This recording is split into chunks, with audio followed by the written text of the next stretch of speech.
Salut à tous, ravi de retrouver sur canalturf.com pour évoquer la réunion de gala de ce dimanche 22 mai sur l'hippodrome d'Auteuil. Et cerise sur les gâteaux, le grand steeplechase de Paris, épreuve phare de cette réunion dominicale, servira de support au Paris à la carte. Voici tout de suite ma sélection pour ce temps fort de l'année sur l'hippodrome d'Auteuil avec, comme vous savez, un plateau qui s'annonce somptueux. Mon préféré sera le numéro 7, As d'Estruval. Il a remporté ses 6 dernières sorties publiques. Il est invaincu depuis le début de l'année. Il a fait sensation en s'adjugeant les préparatoires. Il a remporté le prix Robert de Clermont-Tonnerre, mais également le prix Murat et le prix Ingré. Et il s'annonce ici comme un des postulants sérieux au succès. C'est un cheval très athlétique qui est taillé pour réussir dans cette course, le 7 As d'Etruval. Je lui poserai son compagnon d'entraînement, le numéro 1 Storm of Saint-Ly, qui peut se targuer d'avoir remporté cette course il y a 2 ans, 2014, avant de connaître des ennuis de santé, notamment des verrues cancéreuses qu'il a fallu soigner. Le cheval est revenu au mieux, il l'a prouvé lors de ses derniers classements, et lui aussi a les moyens de jouer les premiers rôles dans cette course. Le 3, c'est Milord Thomas, qui n'est autre que le tenant du titre. Il a été un brin décevant dans la préparatoire prix Murat, mais il a pleinement rassuré en dernier dans le prix Ingré. Sa préparation s'est bien déroulée, on a suivi d'ailleurs le même cursus que l'an dernier, et Dominique Bressou a fait le nécessaire pour l'amener au top pour cet objectif avoué. Le 3, Milord Thomas, lui aussi devrait pouvoir jouer les premiers rôles. Le 7, As d'Etruval, le 1, Storm of Saint-Ly, et le 3, Milord Thomas, des chevaux d'exception au départ de ce grand steeplechase de Paris. Attention également pour une cote au numéro 2, Ange d'Amour, estimé par son entourage, il ne surprendrait pas ici en s'immisçant dans le quintet gagnant. Le numéro 4, c'est Shannon Rock, toujours un gambe malgré le poids des années. Le cheval peut se targuer d'avoir terminé deuxième des 4 dernières éditions. Serait-il maudit? En tout cas, il tentera ici de faire le maximum pour décrocher un premier grand steeple. Le numéro 12, Soft French, il n'a que 5 ans et pourtant il a prouvé qu'il avait le droit de regarder ses aînés droit dans les yeux. Lui qui a terminé notamment deuxième du prix Murat. Le numéro 10, c'est Saint-Pistol, troisième du prix Murat, mais également troisième de cette course en dernier, de ce grand steeple 2015.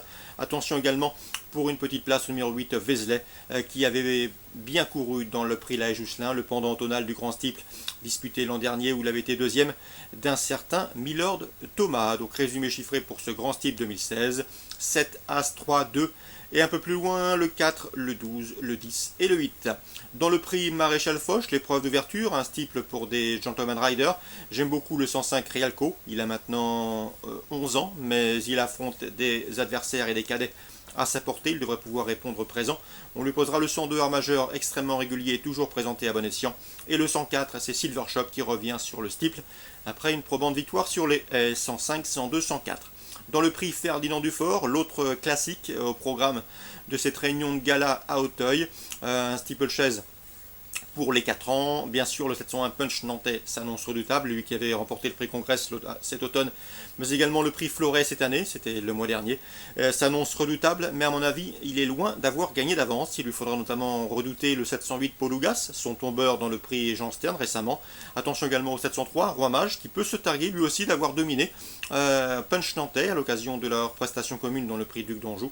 Attention également au 709 Politicard, extrêmement régulier dans les tournois de ce genre. Enfin, dans la 9e, un handicap pour des chevaux de 5 ans et plus, j'aime beaucoup le 906 Muretto. À mon avis, il y aura une cote intéressante. Il peut être tenté en pari jeu simple gagnant placé, car le cheval est tenu en estime par Fabrice Fouché, qu'il nous l'a toujours indiqué sur Canal Turf. Donc 906 Muretto, le lot à sa portée, il a 9 ans, mais à mon avis, il peut parfaitement franchir le poteau en tête à une belle cote. Attention à lui, 906 Muretto.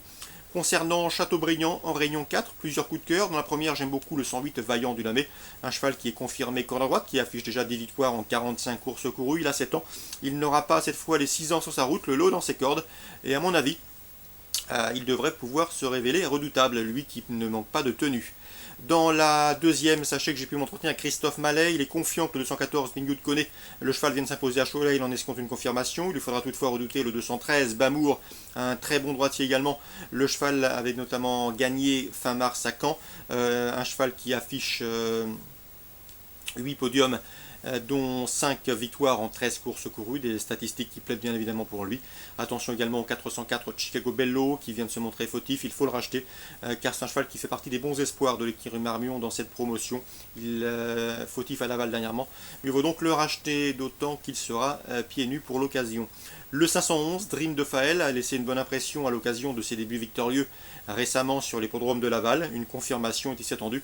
Il dépend de l'entraînement de Christian Bijon. 511, Dream de Faël, pour une confirmation. Voilà donc pour les infos de ce dimanche 22 mai.